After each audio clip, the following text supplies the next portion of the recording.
So a very warm welcome to our last talk at the Zwergalgarten Pavilion. Hard to believe, but nearly 6 weeks of Summer Academy are over. We are sad and happy all together. So I just want to inform you that here are some seats empty if anybody wants to sit.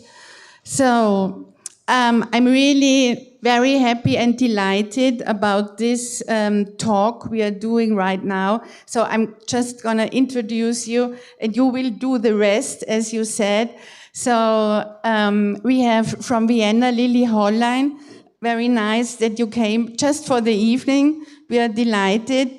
And she's the first female director of the MAC in Vienna, which made us all very proud when we read the news.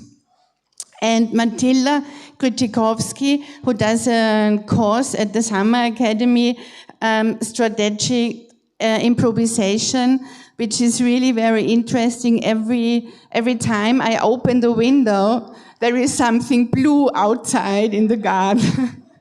And we'll see what's happening until Friday to the open studios. So I already want to invite you for Friday, starting at 4 o'clock in the afternoon, the last open studio, 2025. And afterwards, at 9 o'clock in the evening, we start the party here at the Zwergalgarten Pavilion. So this talk has no title. It's just a conversation. If you read the lines. Das ist nicht ausgeschalten. Technical problems.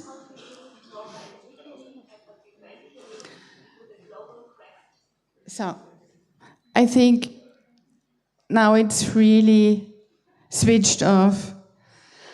Sorry. So there is no title, as I said, and I thought, how could I start, or how could I bring you together? And then I had the idea of just putting 2 quotes from you at the beginning, and then maybe you can start with this or with anything else, but I'm sure you will do it perfectly. So I found the sentences from Matylda. You can reach anyone and do anything these days. And the sentence of Lilli would be design as a moderator of society. I think there are some words in it you both deal every day with, and I'm really curious how it's going on. Thank you again.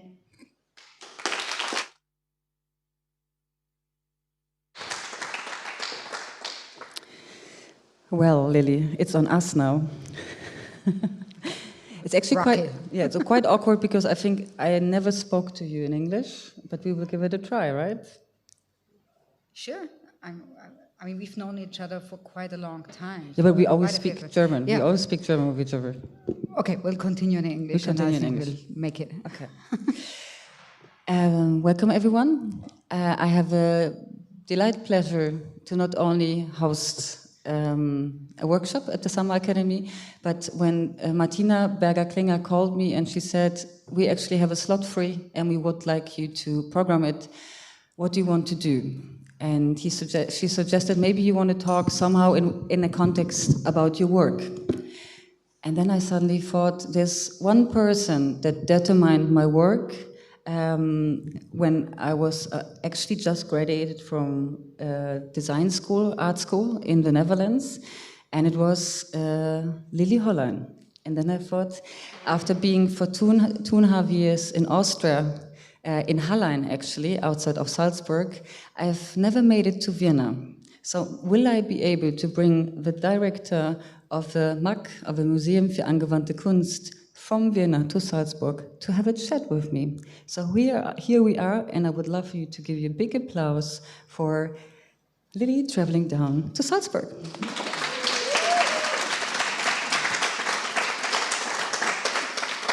Thank you, Matylda, for the lovely introduction and remark. And this is now you coming to Vienna. I mean, I have a lot of witnesses now that it is about time.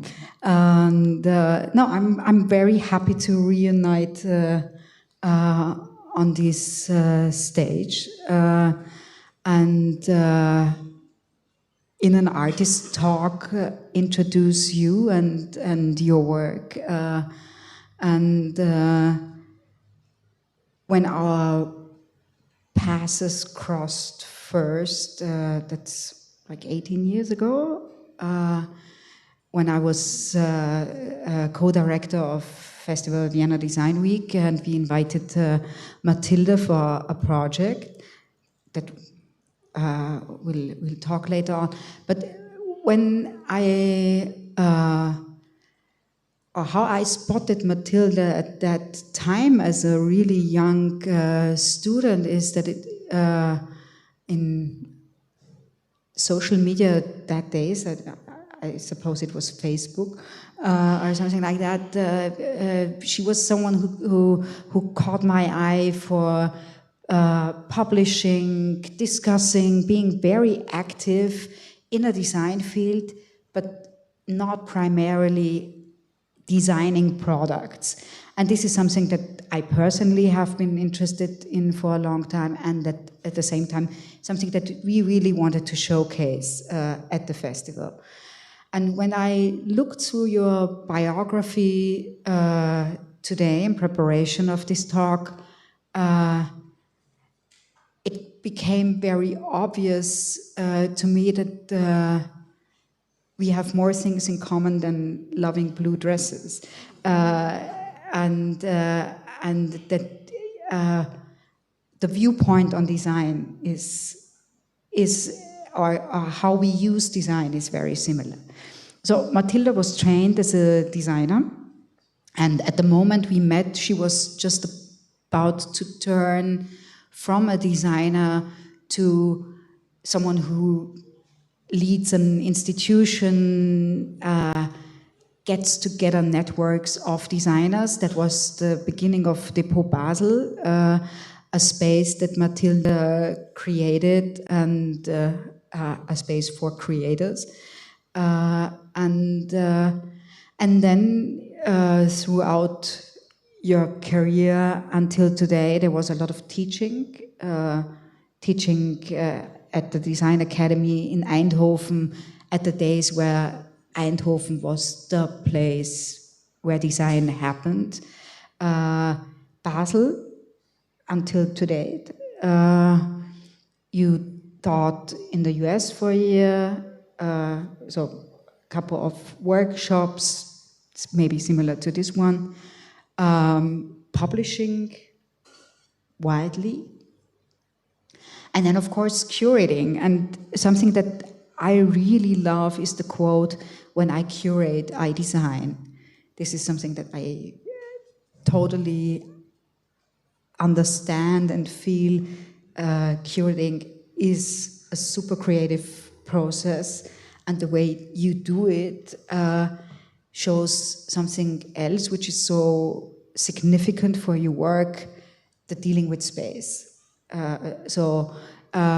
Something that really is significant for all the projects that Matylda has been involved in is a lot of participatory projects, but dealing with space in all scales. And and maybe we should go back in memory lane to Bürste and Horn to give you a small insight.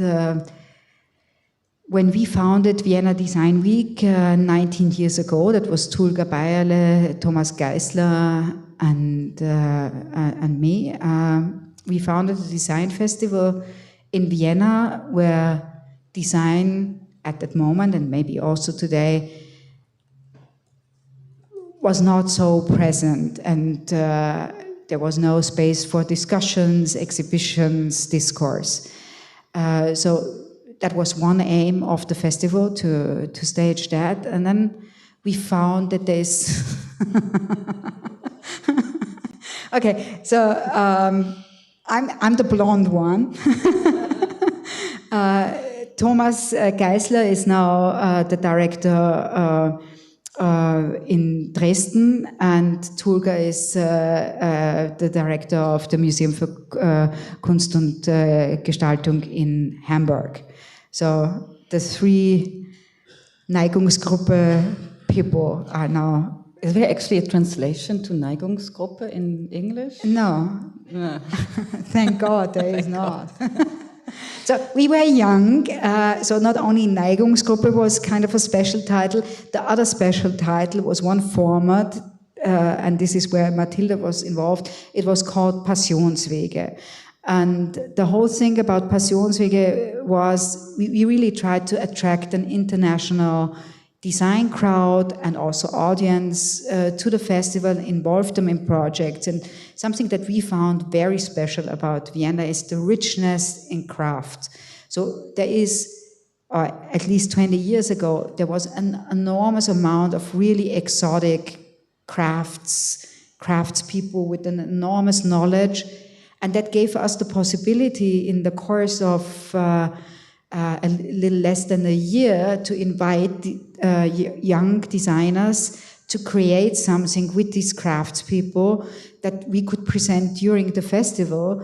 And at that time, craft did not have the glam factor that it has today with the Loewe Craft Prize. So it was rather, what are these guys talking about? Design is something about industry, about numbers, serious productions, and not people carving horn with a knife. But this is exactly what we invited Matylda to.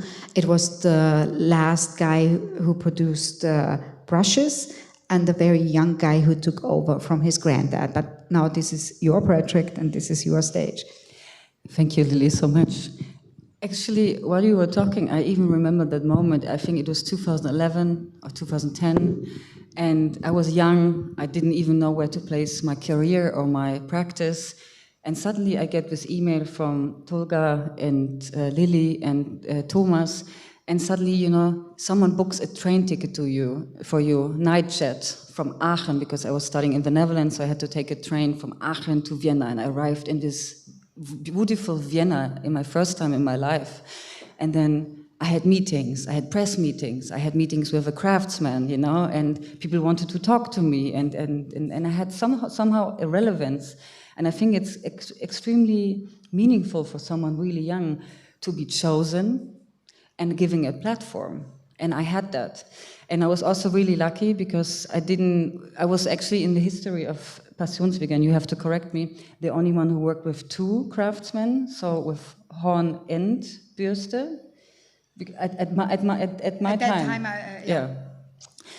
And I was basically confronted with these two gentlemen. This was Thomas Petz. He inherited, basically, he was actually in between, he was a banker, and realized he doesn't want to work as a banker. And then he went back and took over his granddad's company, you know, craftsmanship, because it was kind of on hold. And he even developed a machine to find a way how to flatten horn, because I don't know if some of you know, but horn actually needs to be, you know, like it's big horns, and you cut them through, and you have to put them into really thick hot oil and to really laminate them. And also thick horn doesn't exist technically. You have to glue it, laminate it in order to get the properties of something really thick.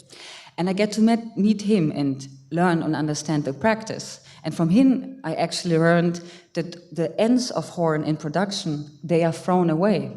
So as a young human being, I thought, I don't want to actually work with the luxury, or like, not with the end format of horn, but I want to actually work with horn as such where I use the ends and appropriate the ends. And then in the same time, I met Norbert Meyer, who actually, unfortunately, probably the company doesn't exist, I don't know, but at my time, he had a daughter, and his daughter already said she doesn't want to continue with the legacy of a company and the legacy of a craft. So I kind of tried to merge it, and actually both of the companies have worked with Karl Aubeck, you know, I mean, I don't know how many Karl Aubeck exist, 5, 6, 7? 5.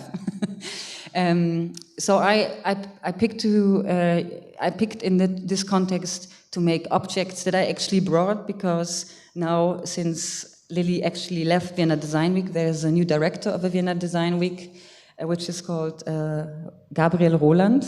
I always want to say it differently, but Gabriel Roland. But I give it in a box, and everyone can have a touch and feel. But these are the original objects, actually, that I back then produced.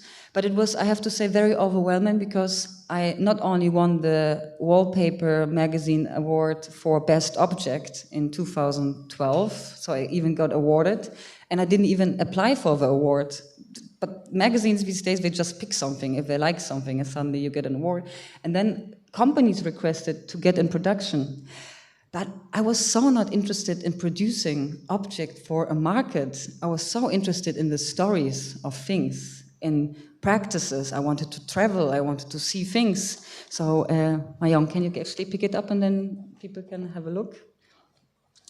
So I actually, after this project, this was really for me the biggest confirmation to say, okay, this was a nice thing to do, but what I really want to do is I want to work with spaces, I want to curate more, and I want to activate spaces similar like Lilli, Tolga and Thomas have done, and I want to make things happen and work rather as an artistic director than as only an object or product maker. So what I did is I founded a space, and it was also really random in a way, or maybe lucky. I would say lucky. Random, lucky. It was a lucky moment. I met the woman in the middle. Her name is Laura Pregger. She was back then, she was a Schmuck designer, a jewelry designer.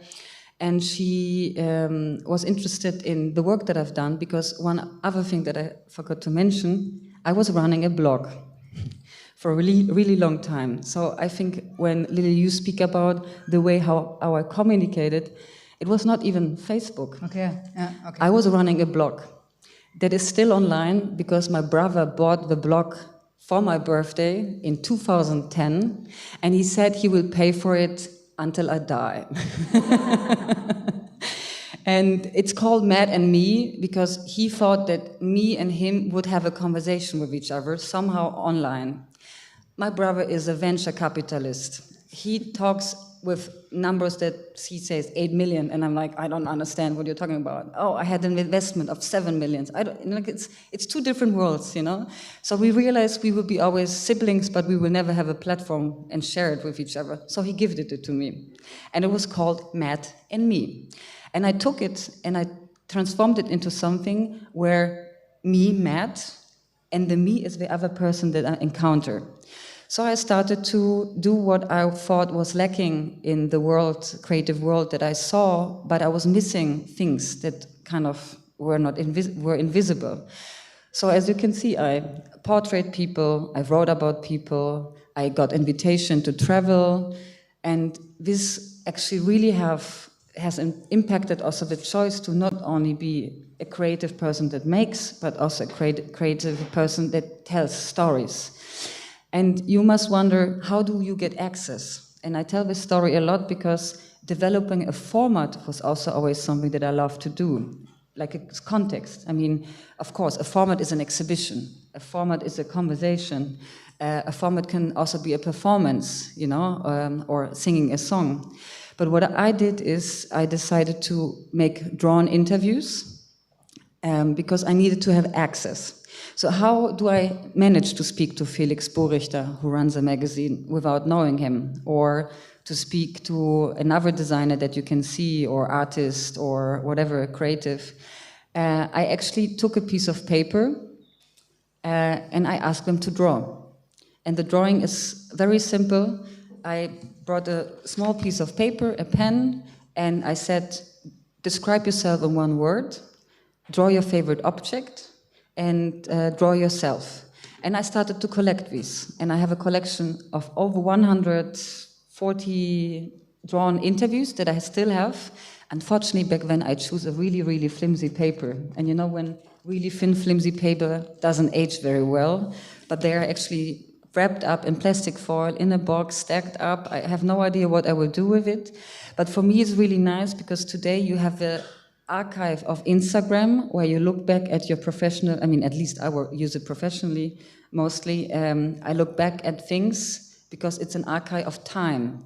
And back then, this was my archive of time, but I had the maintenance of a website is much crazier than just doing a quick Instagram. So it's really, really, really two worlds.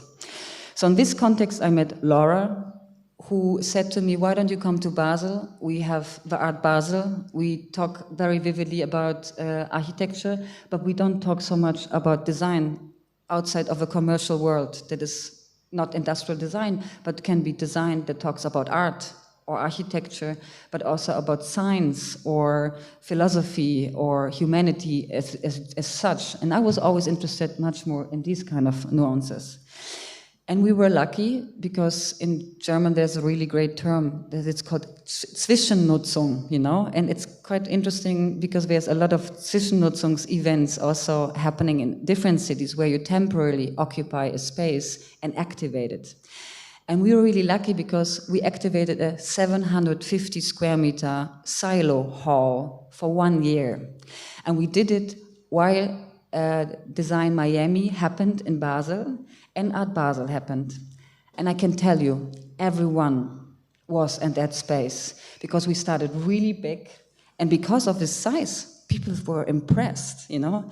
But it's funny because we only were in the space for 1 year because the maintenance of spaces is the worst, you know. I mean, you know it by yourself, Lilli, running a museum, running a festival, even running a small gallery space, maintenance, paying for it, having the energy for it, programming it, making sure that everyone comes, it takes a lot of energy. So we went really, really small, and we did it for about 7 years. This was the space from outside that was actually transferred into a living space now in Basel. And we really started off with very experimental work where we asked architects to come and work with rammed earth, or we really early on we wrote a manifesto where we said we are not a fair, nor a festival, not a museum, a showroom or a gallery, but a temporary place with contemporary design with only the best intention, because we were really afraid that someone would call us a museum or a festival, because we really wanted to find out what we are.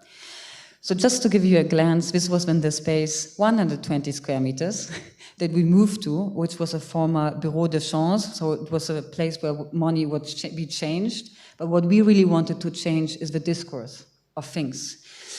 And we were running it, and it was great. We did exhibitions, performances, printed matter, anything you can think of.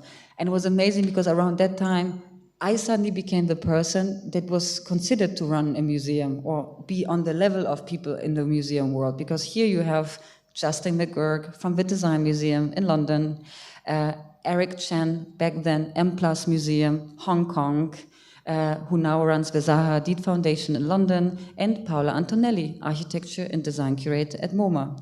And I'm in the middle of it, talking about how to expand the dialogue in spaces about the discourse of how things are presented, hung, and how can we mediate. And I was really excited about it.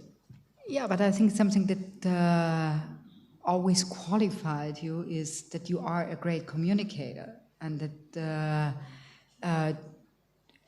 you're not only interested in staging your own work, but in dialogues, in asking these people what they are looking at, and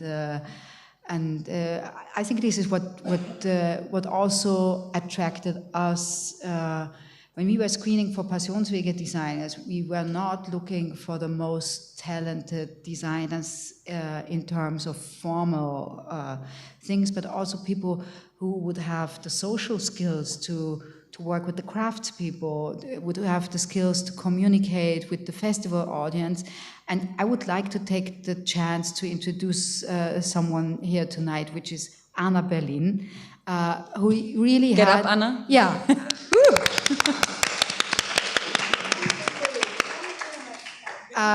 Now, talking about great communicators, Anna Berlin was the press responsible of the festival for many, many years, and Vienna Design Week owes a lot to your energy and to you dragging designers everywhere, journalists on bikes. But it's so important to have people who know how to talk about their work and to be really curious what others do and how to spread that. And with whatever you did and whatever, you have prepared a list, and if we go through that list the way we proceed now, I hope you brought some food and things, because it might take a little long. So Matylda has prepared a couple of projects, but they are united. There is a couple of TV formats. Very special way of communication. Media. I mean, the time you did the blog was pretty new to someone in design. Why blog about design? People show their work or they write articles, but that someone was blogging about design was so new. And then to do a TV format is almost like Christian Jankowski's fantastic Biennale work. It has something very artistic and very, daring and experimental. Actually, you made me think of the fact that I actually rarely mention, or actually in public have never mentioned, that I was the first intern of Design. The first. You have to imagine, I was sitting with Mark. Does everyone know Design, the website? I mean, the architects over there for sure. So Design was also, around the time when blogs came about, a very kind of prominent website. I have to say, I mean, unfortunately, Marcus Fairs passed away a few years back, but he was running the Icon magazine in London. I lived in London back at the time, and I was looking for an internship, and I really wanted to learn a lot, and I decided not to go to one artist, one architect, or one designer. I wanted to go to someone who is connected to everything. And back then I thought, that's the moment, but then it was really bad. It was not bad, but it was a bit sad, because I was sitting right next to him in a little tiny room, which of course that's how everyone starts, like a blog. And I have a Polish background, I'm Polish, and for us, if you live and sit with someone the whole time in a living environment or working environment, it's so normal that you eat with someone. But then back then I learned that the British don't like to eat with other people, because I was never invited. For the whole entire 3 months of internship. But back then I learned to read press releases very fast, understand what is the important things in that press release, and pick out what are the interesting parts. Because you know how you don't have too much time to communicate about these great ideas. You have to be really fast-paced to actually jump on things very. And I mean, being an intern at Design at that time with Marcus Fairs was again the right place, the right time, because Marcus Fairs was not just another magazine editor. He was a force in the design world. He was really the one who pulled all the strings together and had an incredible eye for new talents, for people, and an enormous energy. Absolutely, yeah. Absolutely. He was on the right moment also in its time. But maybe I jumped to one of the projects that kind of evolved after I left, of course, Marcus. Afterwards, I did an internship with Martino Gamper, who I'm also really one of our first Passionswege. Yeah, exactly. Funny enough, because I was very much interested in the practice of someone who works between carpentry, craftsmanship, but also architecture, design, performance. He did this amazing project, 100 Chairs in 100 Days. Beautiful book also. The gesture of someone repeating every day a gesture and producing it. Highly recommend to look into it. Again, I'm jumping to someone else because I'm very much interested in talking about the others. But that's why I choose to also use the medium of making exhibitions, but not also as a curator, but also as a scenographer. And this is an example that I very much like, because about 3 years before the Bauhaus anniversary, 100 years of Bauhaus, the Vitra Design Museum asked me to curate a show together with Depot Basel, the space that I was running. And we came up with this idea that we wanted to put, and we had a really low budget, because you also have to learn to be very inventive about things. And we realized that we don't want to exhibit only free practitioners, because it was for us important that people don't think of the practice of a designer as something that is only commercial, but that we wanted to expand the perception of what the practice could be, especially when you do an exhibition, one of the biggest furniture companies that are labeled as design. So what we did is we invited 25 people instead of 3, because we didn't ship any objects. We printed everything on cardboard.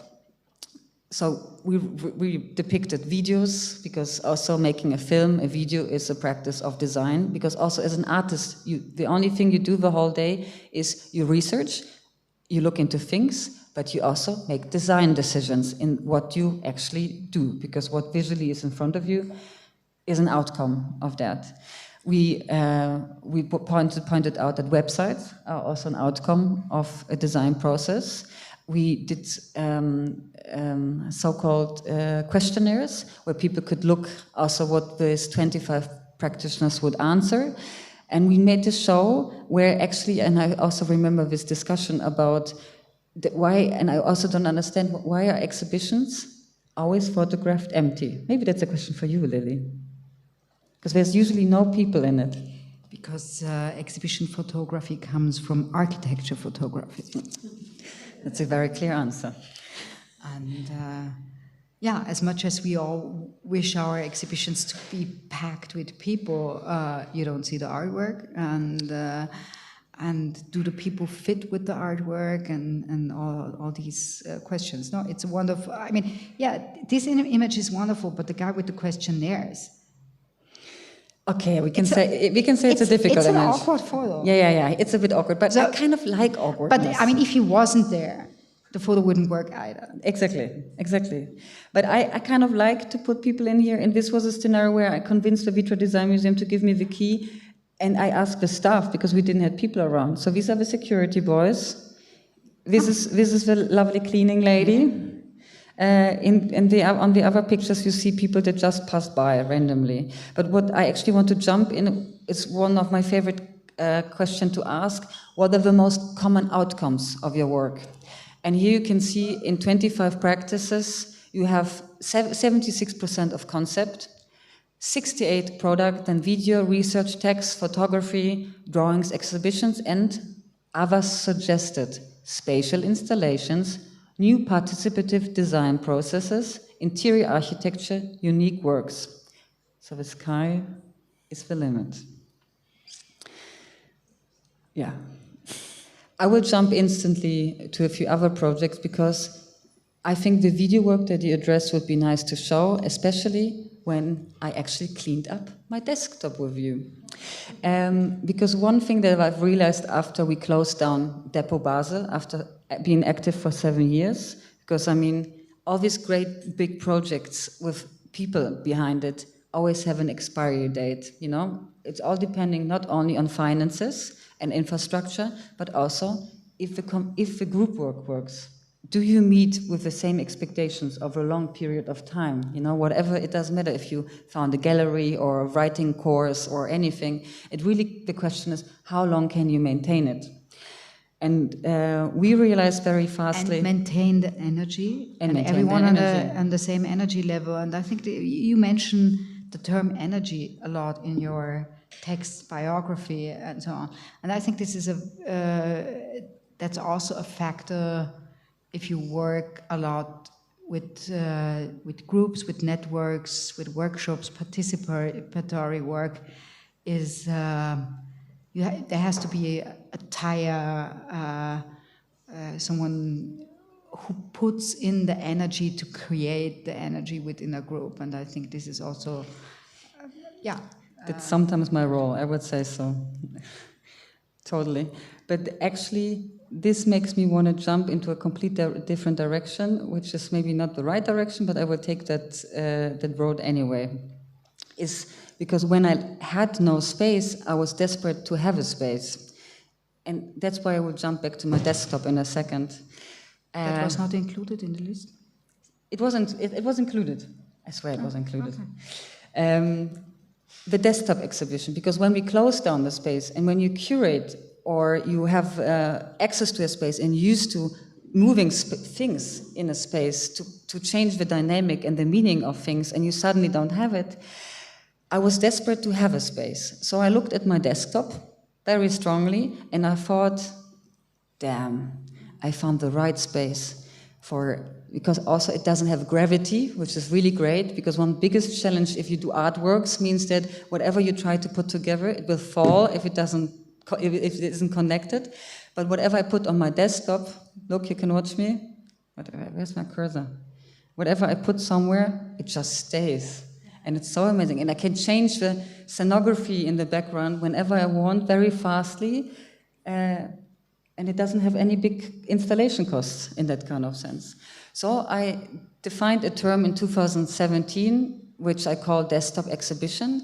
And I have not done a linear PowerPoint presentation since, because I put everything I need professionally into my desk, and I keep it there.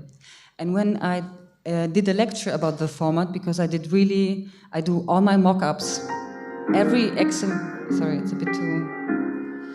exhibition that I plan, I do on the desktop, because I use all the files, JPEG, movie files, whatever. So I don't even use Miro. I have my desktop, I clean it up, and I put everything next to each other, and I try to make sense of it in a way, because this is a little bit like my studio. I don't have a studio practice because I have moved so many times, as you mentioned, professionally, and I intentionally go to places where I'm needed. So I thought the best thing to work with is the desktop.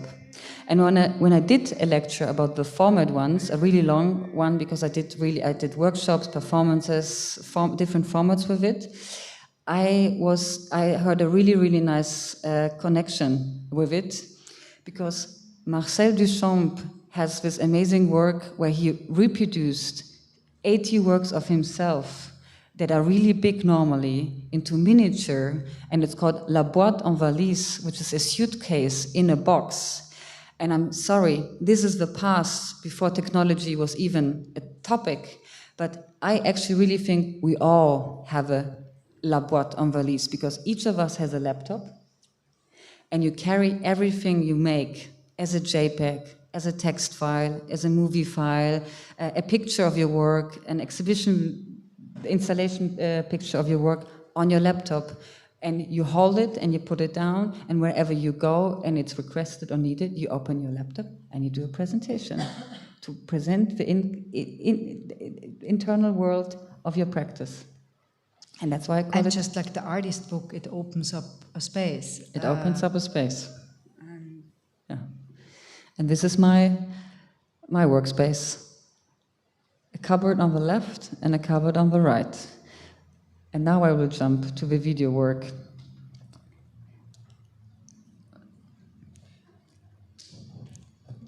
Where I see a couple of works. I mean, which one will you be looking at? What is wanted? The TV show? The design date? I want all, but it's Airtime, already 10 to 7. They sort of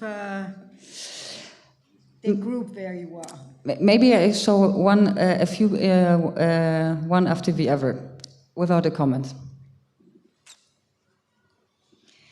And at a certain point, I think something that we should also talk about is choreography and the body. Welcome to Airtime. Before the TV shows, or after? This is your host, Matylda Krzykowski. What is wanted? In the study of origin and history of words, want means desire, wish for, feel the need of, and lack of. Let me introduce you to 14 protagonists that call attention to their wanted subjects. Half of them are nominated for a Swiss Design Awards, and half of them maybe should have been. nominated.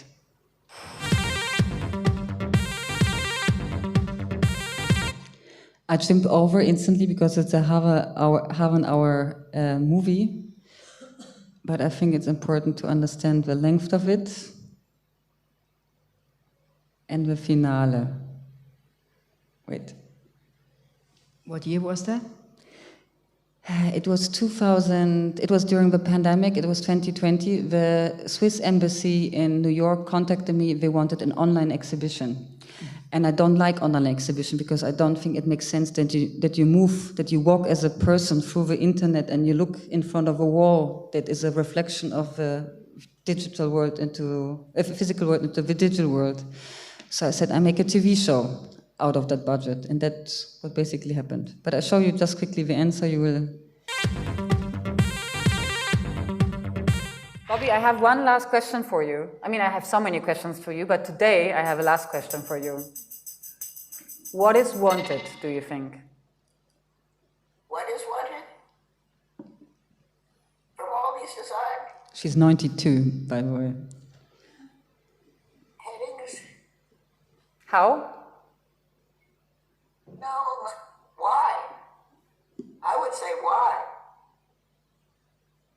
Why? Why all this design, which is designed not just the way we do it in the first place? So if you would say it in a sentence, like what is wanted, what would be your answer? Well, I'm spoiled because I had such good training, but I would say good training. You know what you're doing.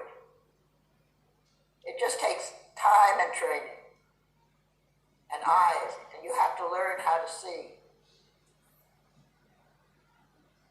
Would you say you had good training? Boil it down to something. I found my training. It wasn't in the academy that I learned what I do. These people and their practices are all calling attention. I think it's just as a glimpse to understand how my practice shifted, because at some point I realized that there's the medium of video, but also the element of performance to tell stories. And instead of only showing it in exhibitions or in dialogue-themed kind of contexts, I could find ways of kind of draw a context of familiarity. That's why I like, for example, TV shows, and we're extremely intrigued by TV shows. And TV shows are a format that a broad audience understands. Everyone is entertained by TV programs. And so that's why I kind of chose it. And that's why I would like to jump also to Design Date, because, please hands up, who is familiar with the format Herzblatt? Is it actually still running on TV, Herzblatt? Is it? I don't know. So, another museum, the Victoria and Albert Museum in London, contacted me once and asked if I want to do a lecture series. And I was thinking, a lecture series? Don't we have enough lecture series?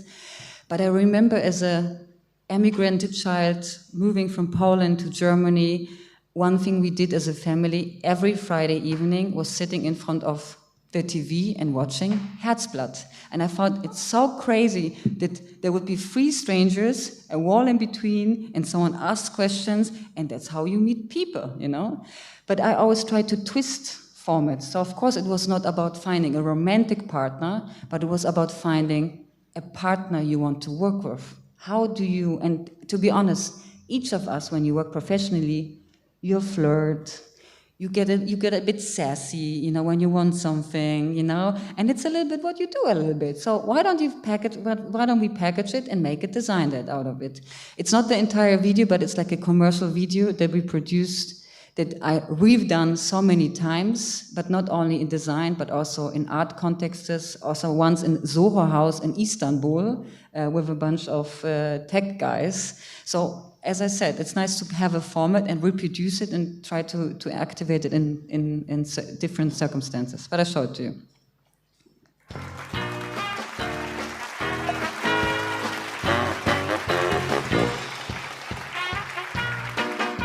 So, of course, I needed a jingle as well. And then you have different practitioners, of course, that are invited.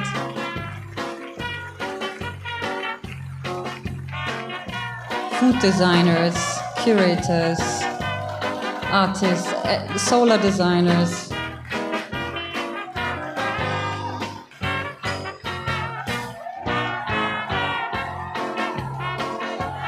Yeah, and as you can see, there were three groups of people sitting on the left side. I was moderating it.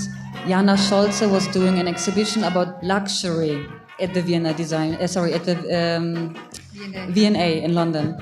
And we proposed a few figures to her, and she asked 3 questions. And based on the smartest, most charming answer, she got a £50 voucher for a date. And they actually met afterwards to see and find out if there's a possibility to match, you know? So we talked in a way about disciplines, practices, but we packaged it in a different way. So it doesn't have to be always kind of the same format, yeah. And maybe I show then now the third video, which is a really great jump, maybe to very fast forward, because we are actually almost hitting an hour, to a space that I'm running now. Because after doing different experimental formats, exhibitions, moving around, I actually was also kind of craving another space.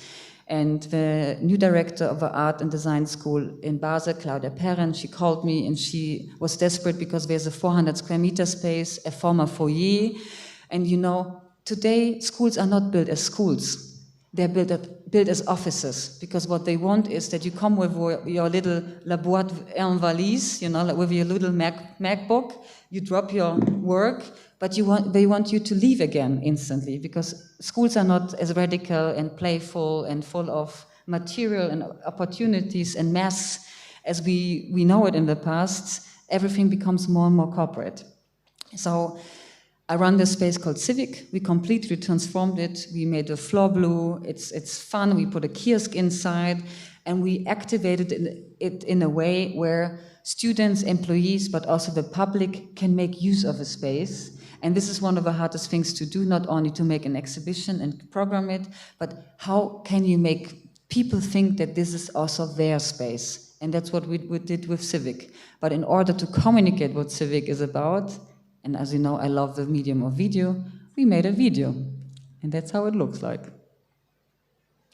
The person next to me is the project manager of Civic. I'm the artistic lead, Anita Muccioli, and great artist also. So we do this on a 50% basis, but watch it yourself. Civic at Basel Academy of Fine Art, Art and Design. Basel Academy of Art and Design. HGK Basel. Where are we, Matylda? We sit above the entry on a neon sign, designed by Selma Emmertinger. It's a student that designed it, actually, the logo that you see. An announcement. What is Civic? Civic is a social infrastructure, a discourse and exhibition space at Basel Academy of Art and Design. Civic is an educational and experimental environment that provides opportunities for participation, contribution, and exchange. For and with students, researchers, employees, and the public, to promote an understanding of the relevance of art and design today. Come to Civic, visit us. Civic is what you and we make of it.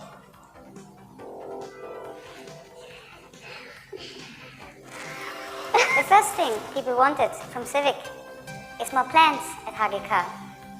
So we bought 7 different types of trees to make it more greener.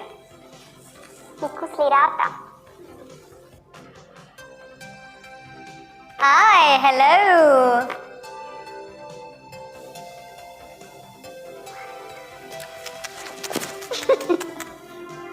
Buy some food, get some food, have some food at Civic. There are 57 places to sit in Civic, not including the floor. Statistics say that blue is the favorite color of all people in the world.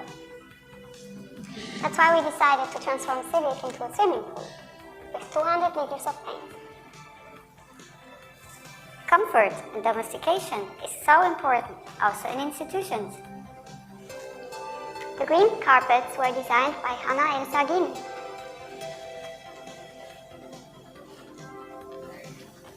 Messy Kiosk is a social infrastructure at Civic. It is looking for activations by you. Let us know about your ideas. Civic Bookshop. Books from 5 institutes, from students, employees, and other people. Civic Bookshop. Open by request. Or on special events. Right. People can come, take some stuff, bring some stuff. The fashion industry produces 92 million tons of waste each year.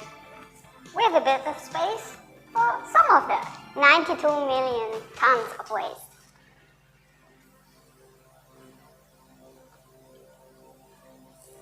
This is actually a 20 by 6 meter billboard that we initiated as a project where students and employees and can actually submit a design every year. There's microphones, there's a Bluetooth connection. You can do a lot of stuff there. When you do an event, concert, poetry slam, exhibition at Civic, we have the craziest light system. Everything is possible. Up to 16 million colors, all the RGB palettes actually.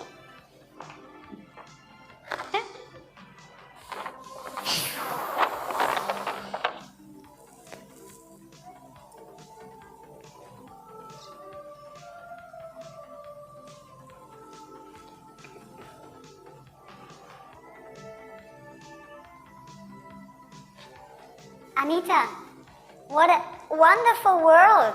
Yes, Matylda, how beautiful. I'm close to tears.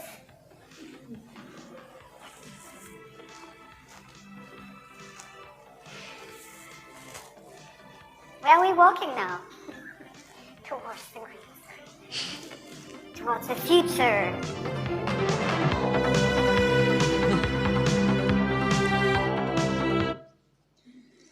Yeah, I guess I get really fascinated, and it's also something that I mentioned a lot now in the workshop that I'm running. I got really fascinated, but not just that you can tell a story via a video. And making a film is a bit like making a good exhibition or designing a space that really works. You have to create a narrative and you have to walk people through it in a way. And maybe you should talk a bit about the Summer Academy now, yes, how that feels for you. Yes. I will show you first of all a great picture of the people that I'm indulging with.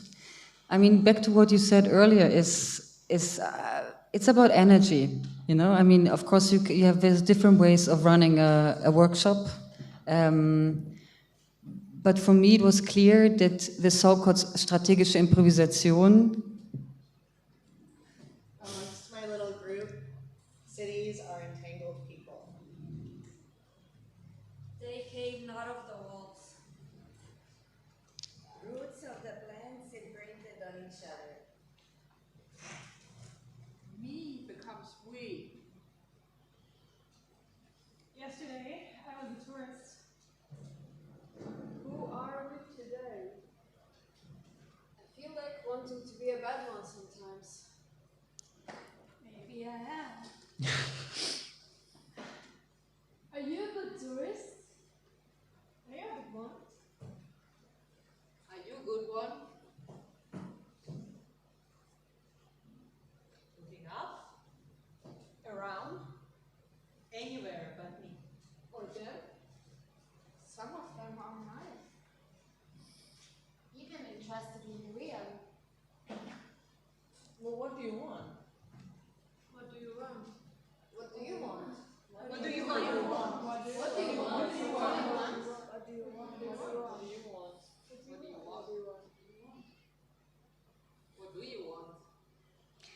I think what you want is to come on Friday, 4 p.m., between 4 and 8 p.m., to come to Summer Academy and find out what wild stuff we've been doing at the Schnittstelle, or like the boundaries between performance, language, energy, theater, and what it means to be a tourist.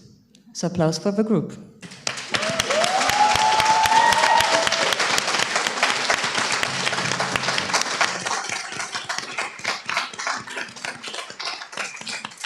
So, Matylda, what do you want the people from the workshop to take home? I mean, it is a very cross-disciplinary thing, and I think this is the best tool that you can train in at these times. So, what's in the toolkit, or what is your groups taking home from Salzburg? I think what I want with the term strategische Improvisation is a term that I defined about 5-6 years ago, because one thing I learned also when you work between the disciplines and also not in one format, it was easier for me to define a term that kind of defines my methodology. And I do always work in a certain context, but I always need to improvise. Whenever I design an exhibition, at the end, the moment when I walk into a space, the circumstances change, the aesthetics change, due to people, due to politics, due to everything I see in front of it. Because I think a lot of things cannot be planned ahead, but you have to learn to react on certain things. You have to also trust your own instinct. And what I think people in a workshop like that with me, they learn to not overthink. And I'm not saying that thinking is a bad thing, but I think that when you have an idea and you think too long about it, the time will pass and you have never conducted that idea. But we have an idea and you improvise it on the spot, and it's physically in front of you, even though it's only a mock-up, or it's a physical reference to something, or you have an idea about something in a room and you have positioned it in the corner. And it's also something that I learned with my partner Felix Ganser while refurbishing this 600-year-old house that I haven't mentioned yet, but it's about when you design spaces or work in spaces, you have to put things into the space to understand if they work or if they don't work.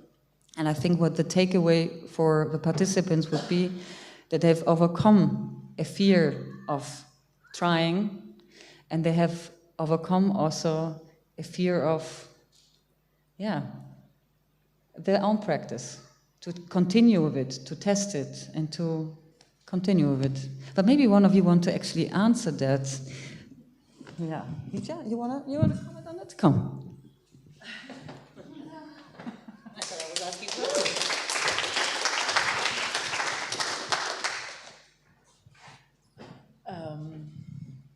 I was actually, I wanted to ask you a question, and maybe it would help as well to answer.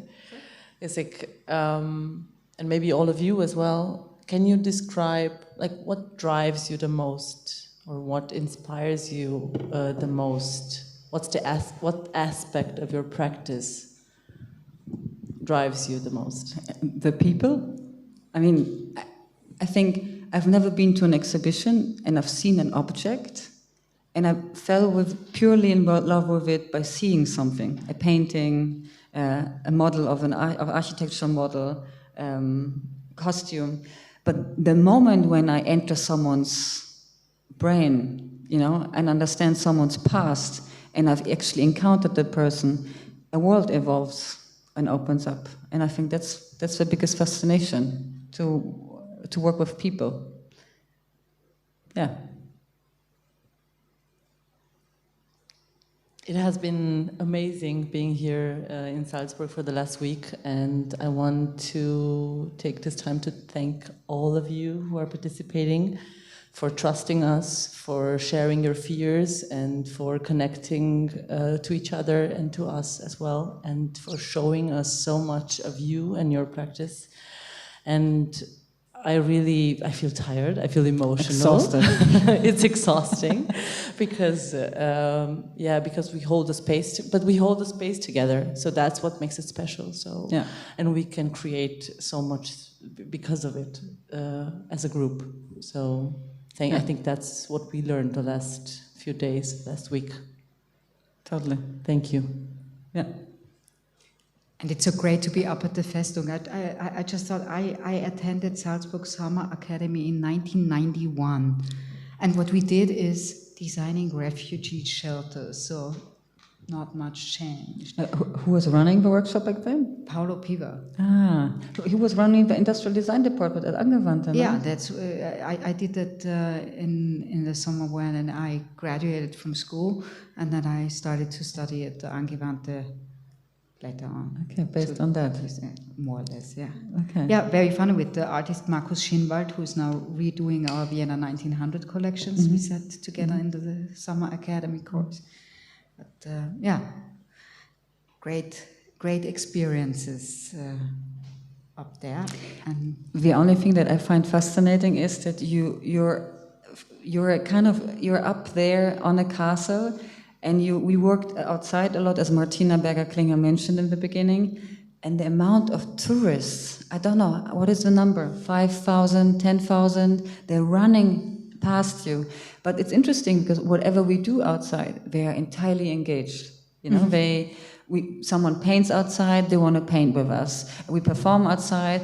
Of course, they take pictures. You know, they take pictures without even them asking for it, and they just go for it because, of course, it's one of the most touristic places in Salzburg that you can think of. But it's a particular place. Before we open to the audience, quick look into the future. So Friday presentations, and when can everyone come and visit you in Hollein? It would be intense. I mean, we might. First of all, we have to finish the house because I meant to come here for 6 months. I'm here since 2.5 years. But I think there is a light in the tunnel. It will be finished at some point this year. And for me, it was a really interesting practice because I usually only design temporary places that vanish at some point, because also exhibitions in a museum are spaces that at some point change. And also even the space that I'm now running, when I go, it will be changed. But now we are designing and making a house that is also our house. And so it's really, really different story. So you're settling in the Hollein of all places. With one leg. And then I will see what comes. But yeah, whoever wants to pass by Hollein, please come and visit us in Hollein. Yeah, but that's... Questions from the audience? Yes.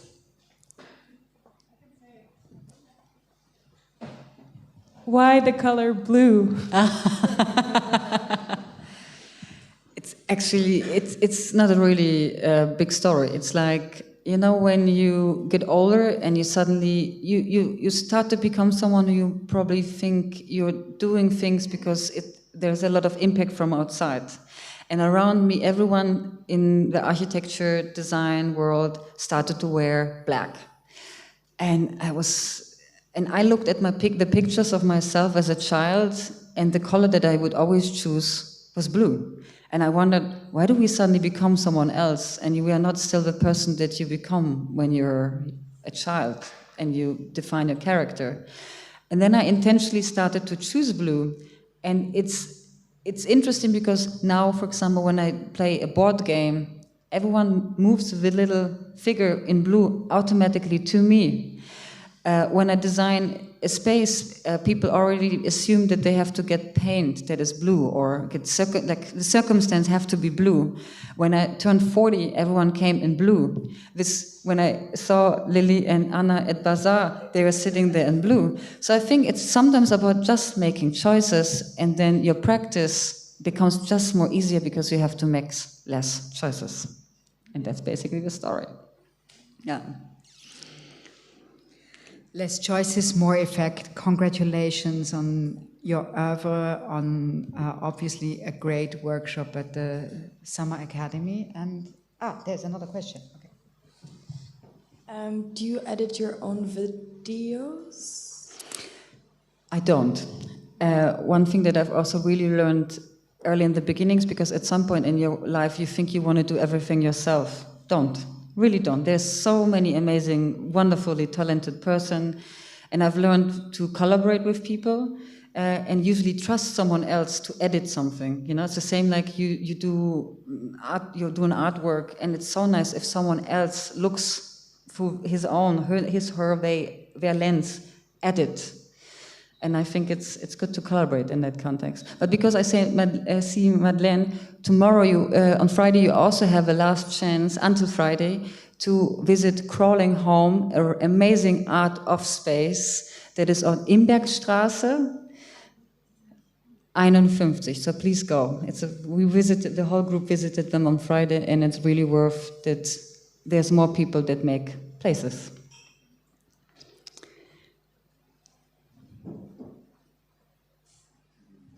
Thank you for the presentation, and I'm obviously curious about the Space Civic. And you said that you are artistic director. I'm still not sure if you actually curate exhibitions there, or you just coordinate/curate people who want to do there something. And so the question is, I don't know if it's different in Switzerland, but my experience from the university is that there could be, it's kind of a toxic place, and many people can be toxic. So how can you make it that everyone feels welcome in terms of running a program, but also keep certain image, or like that the people know what to expect from the civic space and don't feel unsafe or something like that.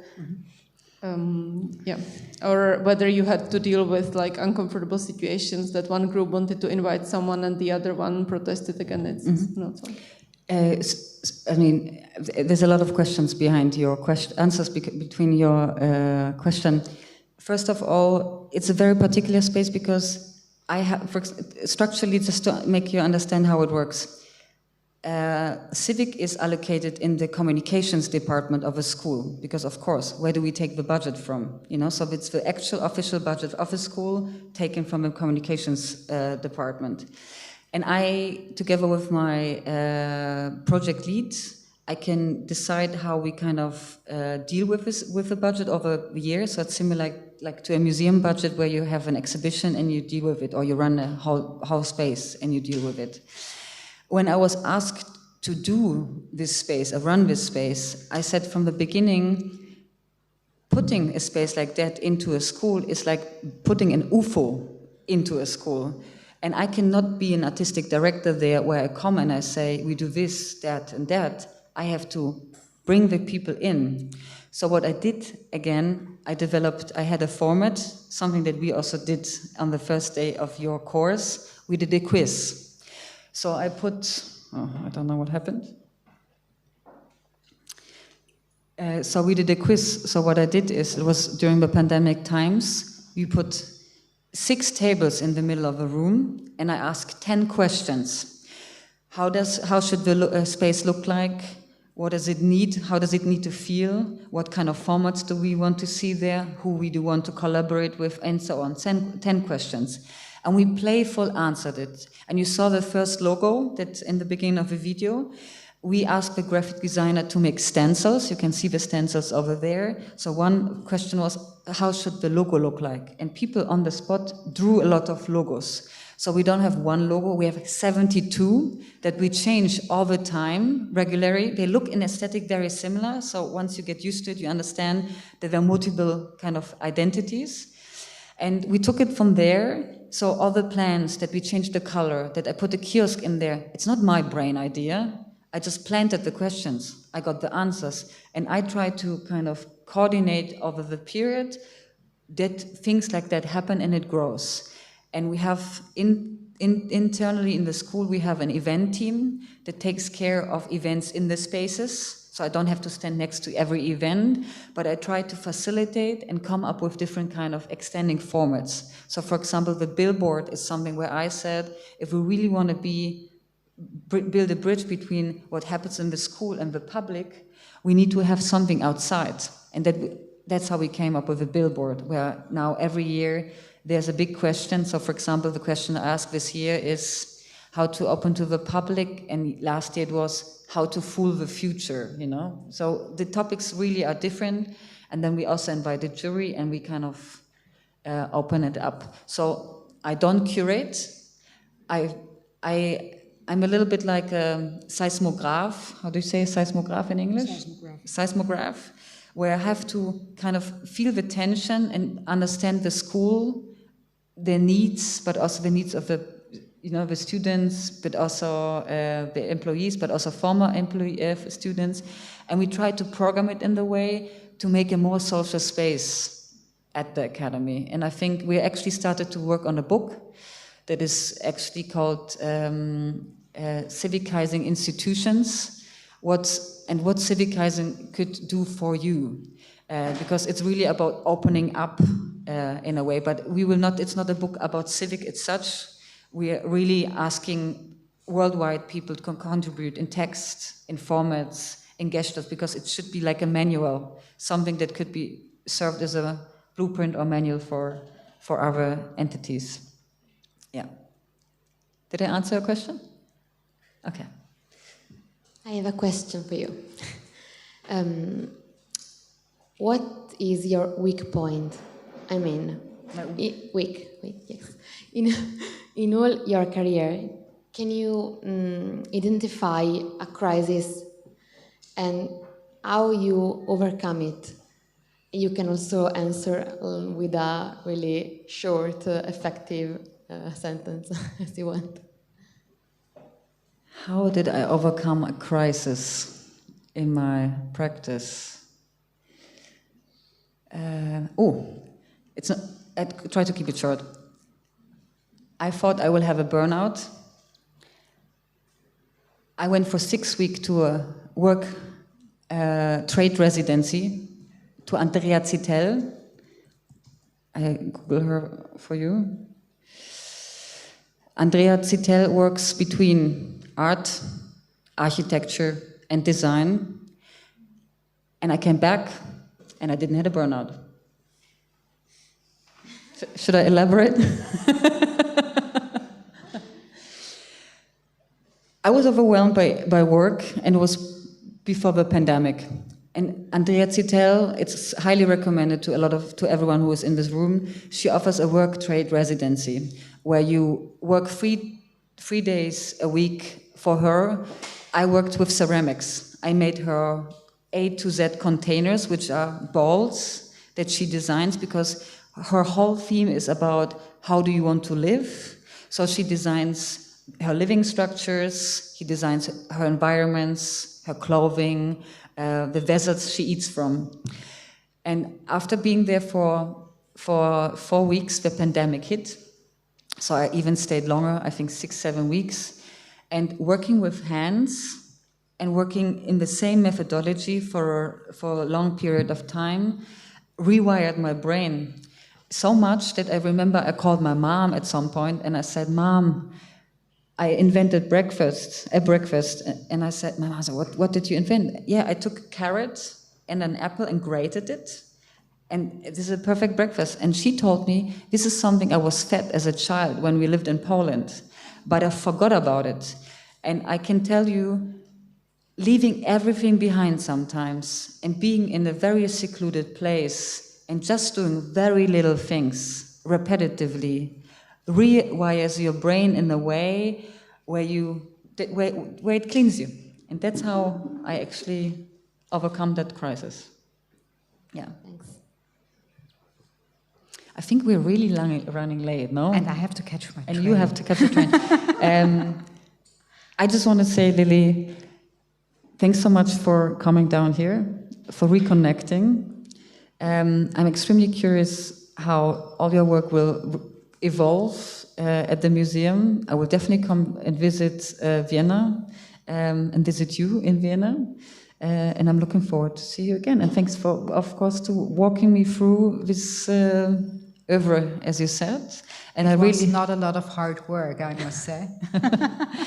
And I really hope that everyone enjoyed it, and I really hope to see all your faces on Friday at the Summer Academy, and in the future, somewhere between Hollein in Salzburg.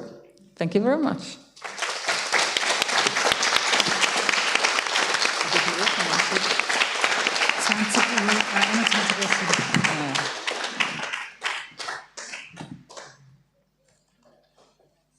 I put Fahrstuhlmusik on again.